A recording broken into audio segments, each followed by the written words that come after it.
नमस्कार, मैं हूं प्रवीण दुबे। केंद्र की मोदी सरकार का इस बार के कार्यकाल का आखिरी बजट आज आ गया। अब तकनीकी तौर पर इसके नाम अलग हो सकते हैं, लेखानुदान कहिए, अंतरिम बजट कहिए या जो भी कहिए। अंतरिम बजट कई मायनों में वार्षिक बजट से भिन्न होता है। सामान्यतः बजट के दो भाग होते हैं, पिछले वर्ष के खर्चों और आय की रिपोर्ट और आने वाले वर्ष में प्रस्तावित खर्चों और संभावित आय की रिपोर्ट। और दूसरे भाग में चुनाव तक केवल बुनियादी खर्चों का एक तरह से डॉक्यूमेंटेशन होता है। चुनाव आयोग के नियमों के मुताबिक मौजूदा सरकार किसी भी बड़े नीतिगत परिवर्तन, नए नियम या संशोधन पेश नहीं कर सकती जो वोट बैंक को गलत तरीके से प्रभावित करें। फिर भी सरकार का फोकस युवा, गरीब, महिला, किसान और कामगारों पर ज्यादा रहा। मध्यम वर्गीय, सैलरी पेशा जिस टैक्स स्लैब में छूट के राह के लिए बजट की ओर तकता है साल भर, वो इसमें नहीं था। आंगनबाड़ी कार्यकर्ता और सहायिका के लिए आयुष्मान कार्ड योजना का प्रावधान भी इस बजट का हाईलाइट था और सबसे ज्यादा जोर था लखपति दीदी पर। महिलाओं की आर्थिक स्थिति सुधारने के लिए, उन्हें स्किल डेवलपमेंट ट्रेनिंग प्रोग्राम देने के लिए, महिलाओं को पैसा कमाने के योग्य बनाने के लिए मोदी सरकार ने इस योजना को शुरू किया। महिलाओं को अपना बिजनेस शुरू करने के लिए इस योजना के माध्यम से दिशा दिखाई जाती है। सेल्फ हेल्प ग्रुप और आंगनबाड़ी केंद्र के जरिए भी इस योजना के बारे में जानकारी ली जा सकती है। तो आज बात करेंगे इसी बजट की, इस बात की भी कि इसका असर आने वाले कुछ महीनों के अंदर होने वाले लोकसभा चुनावों में क्या रहेगा। जब कोई नई योजना घोषित नहीं हो सकती थी तो क्या ये अपील करेगा बजट? इसे सीमाओं से घिरा हुआ परिभाषित करें या जनहितैषी, जैसा सूबे के मुख्यमंत्री डॉक्टर मोहन यादव कह रहे हैं। बात कांग्रेस की भी, उस जल्दबाजी की भी करेंगे जो कह रही है कि बीजेपी ने विधानसभा चुनाव में जितने वादे किए थे वो सारे अब तक पूरे क्यों नहीं हुए। तो बेहतर सवाल जिन्हें लेकर एक खास पैनल के पास जाएंगे और कहेंगे जवाब तो देना होगा। लेकिन रस्मन सबसे पहले आपको दिखाते हैं एक रिपोर्ट, देखिए। मोदी सरकार के इस बार के कार्यकाल का आखिरी बजट आज पेश किया गया। तकरीबन 3-4 महीने बाद चुनाव है। ऐसे में अंतरिम बजट की अपनी कुछ सीमाएं होती हैं, लाचारियां होती हैं, वो इस बजट में दिखी, क्योंकि कोई नई घोषणाएं या स्कीम्स नहीं शुरू की जा सकी। फिर भी गरीब, किसानों, युवाओं, महिलाओं और कामगारों पर सरकार ने यथासंभव फोकस दिखाया। मध्यम वर्गीय, सैलरी पेशा व्यक्ति बजट का इंतजार जिस एक अनाउंसमेंट यानी टैक्स स्लैब में छूट के लिए करता था, वो नहीं था इसमें। आज का एक अच्छा अनाउंसमेंट यह था कि आंगनबाड़ी कार्यकर्ता और सहायिका को मोदी जी की महत्वाकांक्षी योजना आयुष्मान भारत के दायरे में रख लिया गया। यूं भी उनकी सैलरी बहुत कम होती है और वे महंगा इलाज करा नहीं सकती। अब कम से कम आयुष्मान कार्ड के जरिए वे भी मुफ्त इलाज करा सकेंगी। एमपी के मुख्यमंत्री डॉक्टर मोहन यादव ने कहा, प्रधानमंत्री नरेंद्र मोदी के नेतृत्व में देश को प्रगति पथ पर अग्रसर करने के प्रयास निरंतर जारी हैं। लेखानुदान के रूप में प्रस्तुत किया गया आज का बजट सर्वहितैषी और सर्वस्पर्शी है। भारत दुनिया की तीसरी वित्त की बड़ी ताकत बने, इस मामले को लेकर के जिस प्रकार से योजनाएं बनाई गई, गरीबों के आवास को लेकर 2 करोड़ से ज़्यादा आवास की कल्पना की गई, इस प्रकार से कैंसर के मरीजों को लेकर के जो छूट दी गई है, मैं उम्मीद करता हूं कि 3 रेलवे कॉरिडोर बना करके जिस प्रकार से रेल की संभावना ली है, एयरपोर्ट के लिए 517 एयरपोर्टों के लेकर के विस्तार की जो कल्पना की गई है, हवाई यातायात से मध्य प्रदेश बहुत लाभान्वित होगा और टूरिज्म सेक्टर में हमको लाभ मिलेगा। मैं उम्मीद करता हूं कि उम्मीदों से भरा ये अच्छा बजट मध्य प्रदेश को भी आगे ले जाने में सफल रहेगा और भारत को भी आगे में ले जाएगा। बजट में किसानों, बेरोजगारों, युवाओं और गरीबों के लिए अलग अलग योजनाएं जो केंद्र सरकार चला रही है, उसमें हुए खर्च का जिक्र वित्त मंत्री निर्मला सीतारमण ने प्रमुखता से किया और ये भी बताया कि सरकार का इन वर्गों को लेकर लाइन ऑफ एक्शन क्या है। जिक्र लखपति दीदी का भी आया। इस योजना का लक्ष्य आर्थिक रूप से वंचित महिलाओं को आगे लाना है। अपने बजट भाषण में वित्त मंत्री ने बताया कि लखपति दीदी स्कीम से 9 करोड़ महिलाओं की लाइफ बदली है, वे आत्मनिर्भर बनी है। हालांकि तय है कि कांग्रेस को इस बजट का विरोध करना ही था और उन्होंने किया भी। पूर्व मुख्यमंत्री कमलनाथ और प्रदेश कांग्रेस अध्यक्ष जीतू पटवारी ने सोशल मीडिया मैसेज के जरिए कहा कि ये बहुत निराशाजनक बजट है। कि इसमें न तो कर्मचारियों को ध्यान रखा गया, न महिलाओं का, न युवाओं का और न कोई उद्योग व्यवसाय का। ये पिछली बार जो बजट था उसकी फ़ोटोकॉपी है और इस बजट में कहा गया कि महिलाओं को लखपति करेंगे। लखपति करना था तो जैसे मध्य प्रदेश में 3-3 हज़ार देने की बात की, ऐसे 1-1 लाख रुपए दें महिलाओं को। यूं भी अंतरिम बजट कई मायनों में वार्षिक बजट से भिन्न होता है। बजट के 2 भाग होते हैं, पिछले वर्ष के खर्चों की आय की रिपोर्ट और आने वाले वर्ष में प्रस्तावित खर्चों और संभावित आय की रिपोर्ट। इसमें पहला हिस्सा तो वही रहता है लेकिन दूसरे भाग में चुनाव तक केवल बुनियादी खर्चों का एक तरह से डॉक्यूमेंटेशन होता है। चुनाव आयोग के नियमों के तहत मौजूदा सरकार किसी बड़े नीतिगत परिवर्तन, नए नियम या संशोधन पेश नहीं कर सकती जो वोट बैंक को गलत तरीके से प्रभावित कर सकते हैं। चुनाव में इस बजट की छाया कितनी दिखेगी, ये तो वोटिंग के वक्त ही तय हो पाएगा। Bureau report, BSTV। तो उन मेहमानों को मैं आपसे तारुफ करा दूं जिनके साथ हम इस चर्चा को आगे बढ़ाएंगे। अभी 2 मेहमान हैं, तीसरे के साथ कुछ तकनीकी दिक्कत है संभवतः, तो वो भी कनेक्ट हो जाएंगे। जो मौजूदा है उनका नाम बता दूं, डॉक्टर दुर्गेश केसवानी हमारे साथ हैं और बीजेपी के विद्वान ऊर्जावान प्रवक्ता हैं। बहुत स्वागत है दुर्गेश जी का। दूसरे मेहमान हैं सुरेश शर्मा, वरिष्ठ पत्रकार हैं, अच्छे राजनीतिक विश्लेषक हैं। सुरेश जी का भी स्वागत। और इसके बाद संगीता शर्मा जुड़ जाएंगी जो कांग्रेस की ऊर्जावान प्रवक्ता हैं। तो पहले बात कर लेते हैं दुर्गेश जी से। दुर्गेश जी, कांग्रेस कह रही है कि कर्मचारियों का ध्यान नहीं, किसी का ध्यान नहीं, आपकी नज़र में बजट कैसा है? देखिए प्रवीण जी, ये जो बजट है सर्वस्पर्शी है, सर्वदेशीय और हर एक उसके नियम किए गए। फिर चाहे महिलाओं की बात करें, गरीब कल्याण की बात करें, युवाओं की बात करें, किसानों की बात करें, हर उसके लिए इस बजट में काम किया गया।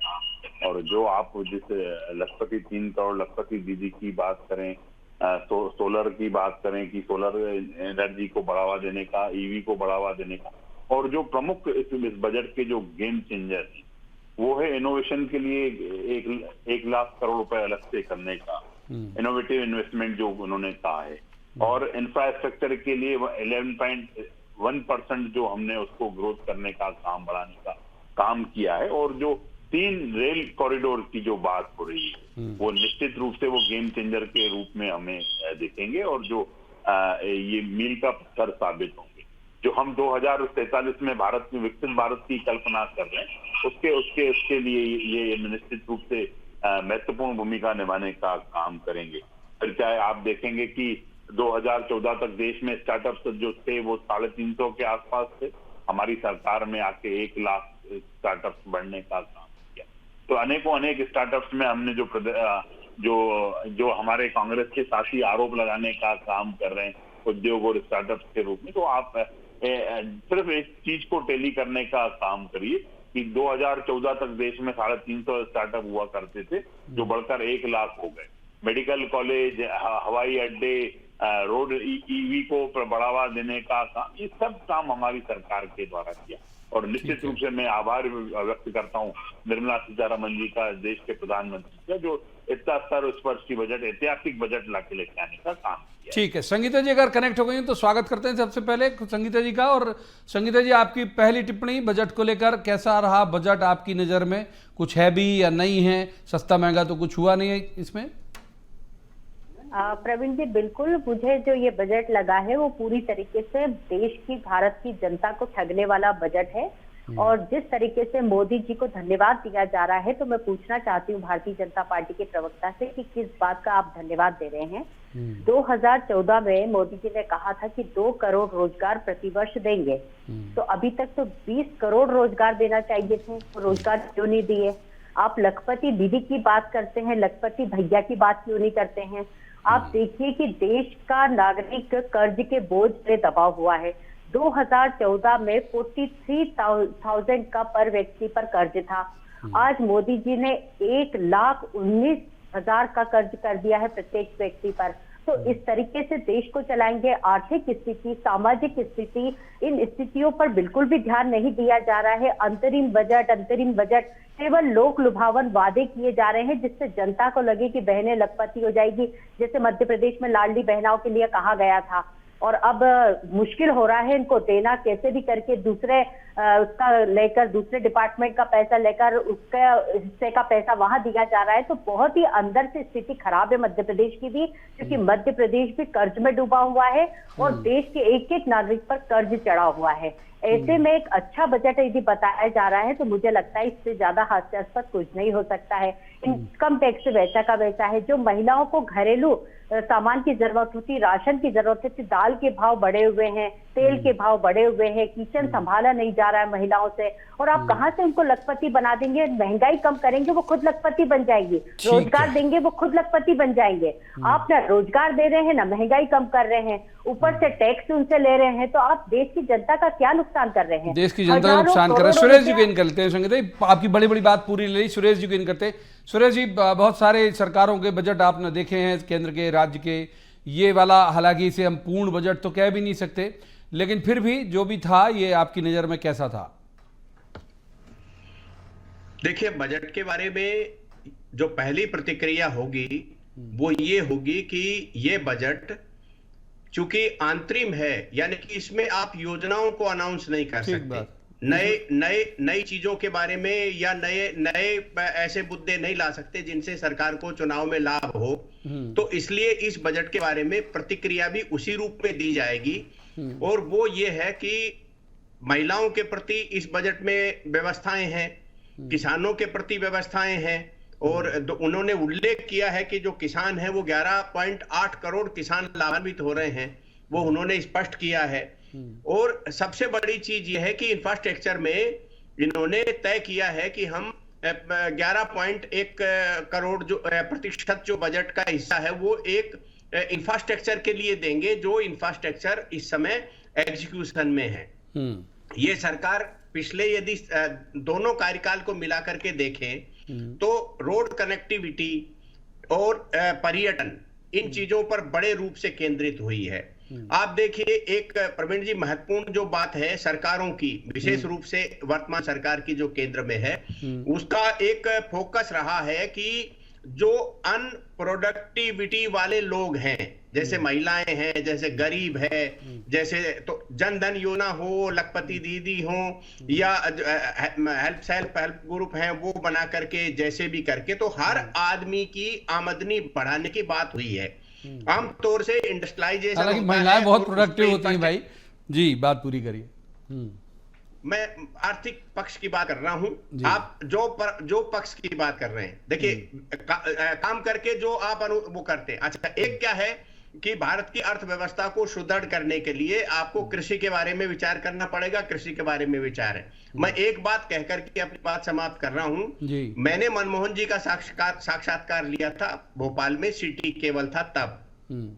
उन्होंने मुझे ये कहा था कि जिस राजनेता ने महंगाई बढ़ने की हिम्मत कर ली ताकि उसके खिलाफ होने वाले आरोपों को, उसके खिलाफ होने वाले नेगेटिविटी को यदि झेल लिया तो देश की अर्थव्यवस्था सुपर हिट हो जाएगी। और वही वर्तमान में जोखिम उठाया गया कि महंगाई के बिना अर्थव्यवस्था का 5वां स्लैब नहीं आ सकता था, तीसरे के लिए ले जाने के लिए और महंगाई के लिए तैयार होना पड़ेगा। ठीक है, एक बार इन कर लेते हैं दुर्गेश जी को। दुर्गेश जी, संगीता जी की आपत्ति है कि भाई आप लाडली दीदी बना दे रहे हो, लाडली भैया क्यों नहीं बना रहे हो?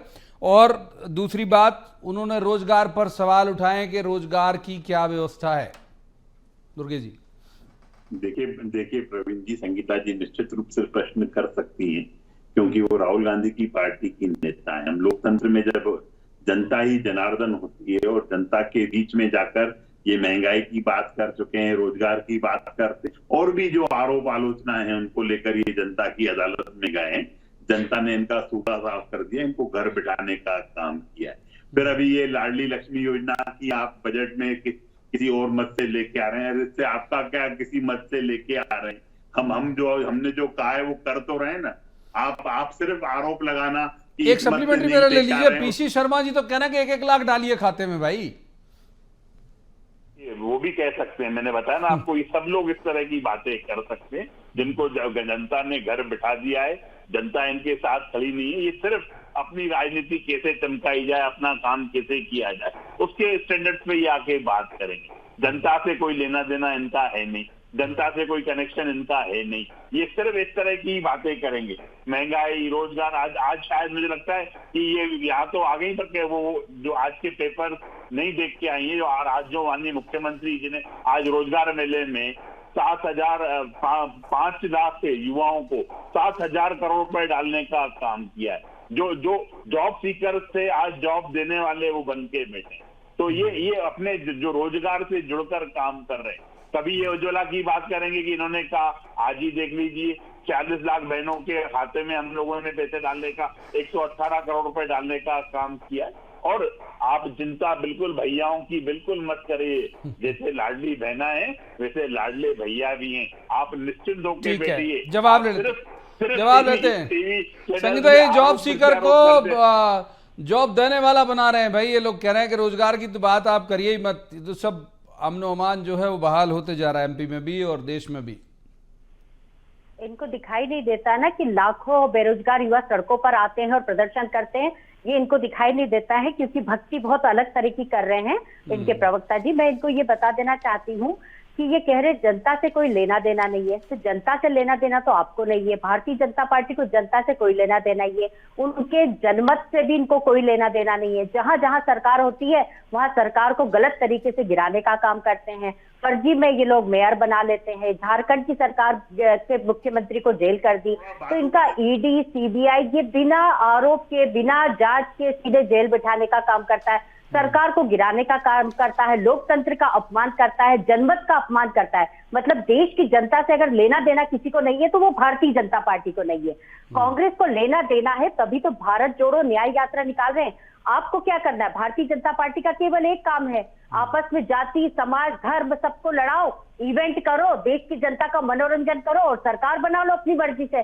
जहां सरकार बन जाए वहां सरकार गिरा दो, लाखों करोड़ों रुपया देकर आप लोग पैसों से विधायक खरीद लो। ये जनता का आप लोग सम्मान करते हैं? किस मुंह से आप लोग कहते हैं कि हम जनता का सम्मान करते हैं? वो जनता तो वोट कांग्रेस को देती है पर ईवीएम से वोट अपने ऊपर खिसका लिए जाते हैं, ये भी जनता जानती है। और जिस दिन ईवीएम से वोटिंग नहीं होगी, जिस दिन बैलेट पेपर से वोटिंग होगी, उस दिन दुर्गेश शर्मा और इनकी पार्टी वापस 2 सीटों पर आ जाएगी, जो इनको अपना इतिहास कभी नहीं भूलना चाहिए। केसवानी जी भाई, देश की जनता सब देख रही है। आप ज्यादा गुस्से में आपने सरनेम बदल दिया तो मैं सोचा सुधार कर दूं। हाँ चलिए बात पूरी करिए। हाँ, जो दुर्गेश केसवानी जी है। हाँ चलिए सुरेश जी को इन कर लेते हैं। सुरेश जी, एक जो बात है मूल विषय पर रह लेते हैं, इनकी तो दोनों की पॉलिटिकल मजबूरी भी है एक दूसरे को के खिलाफ तर्क ढूंढना। एक जो सवाल इसमें आ जाऊंगा संगीता, आ जाता हूँ, बस अभी आ जाता हूँ।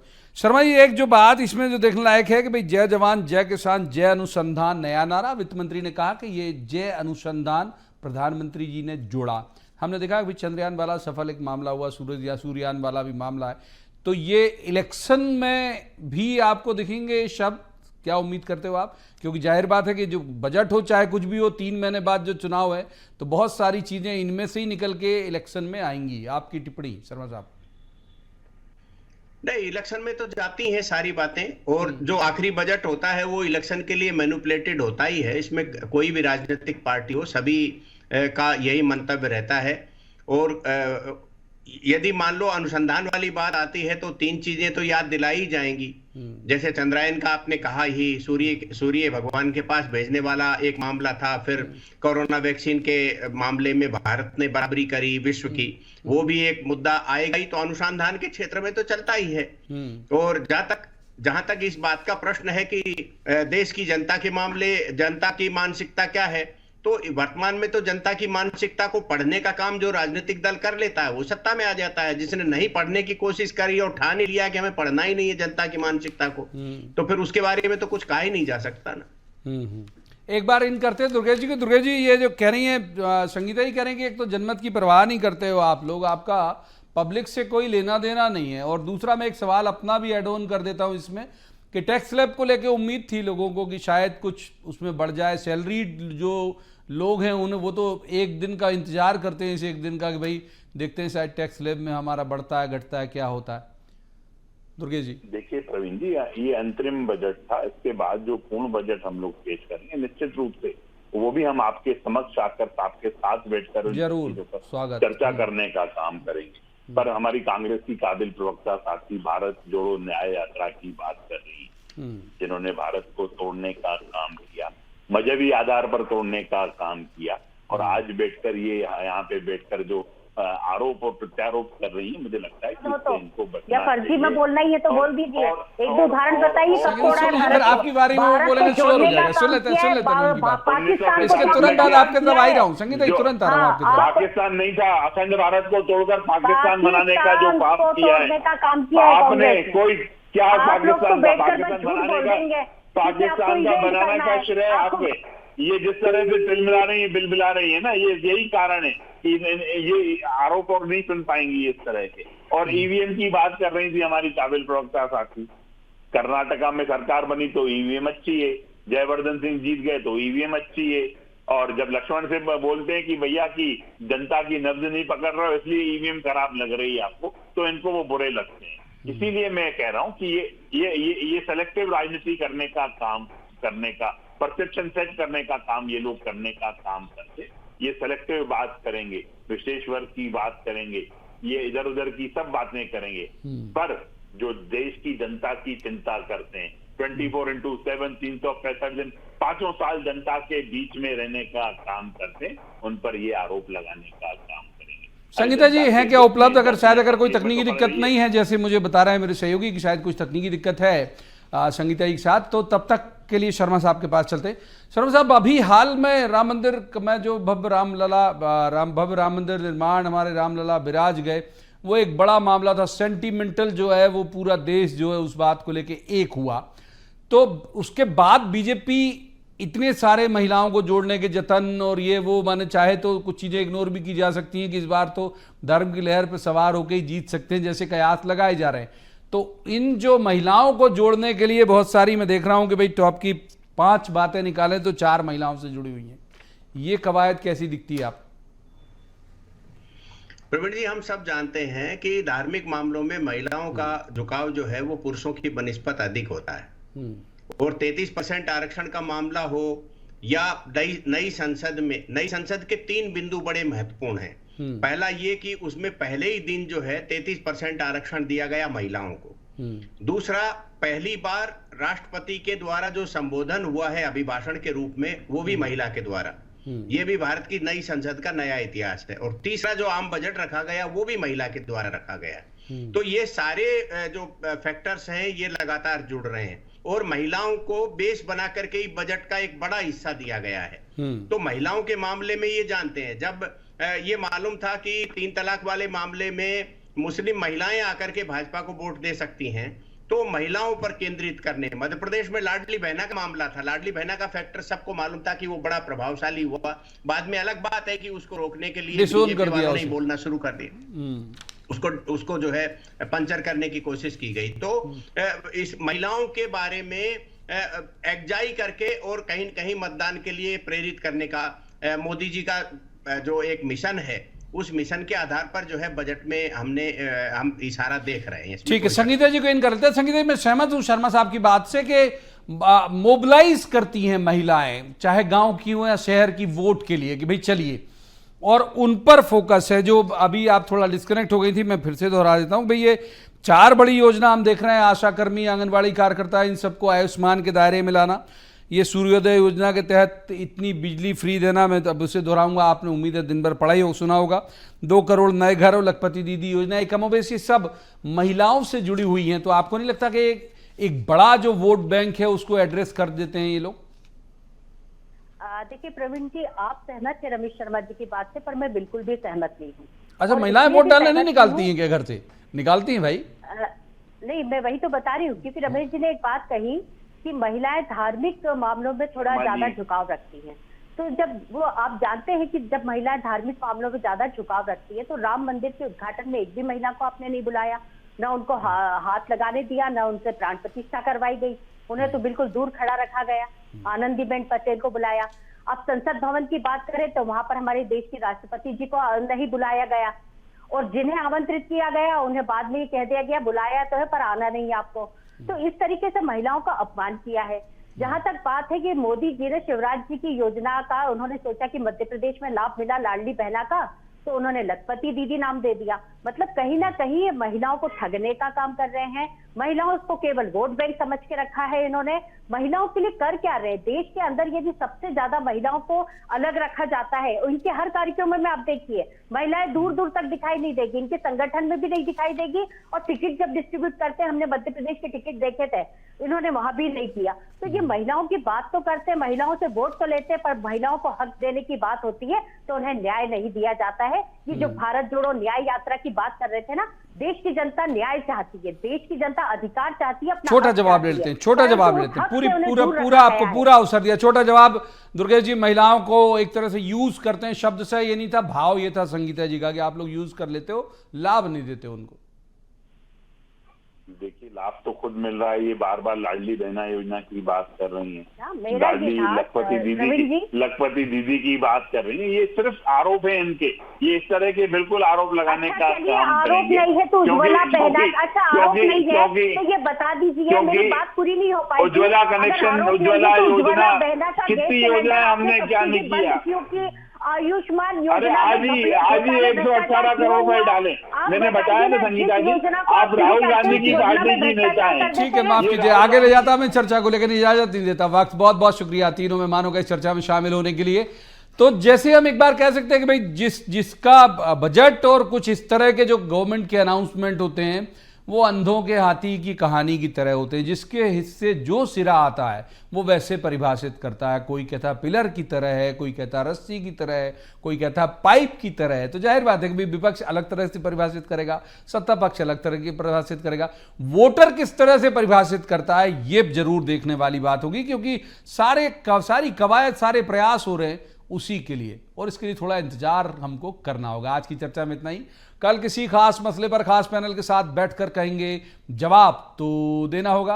आप देखते रहिए BS TV।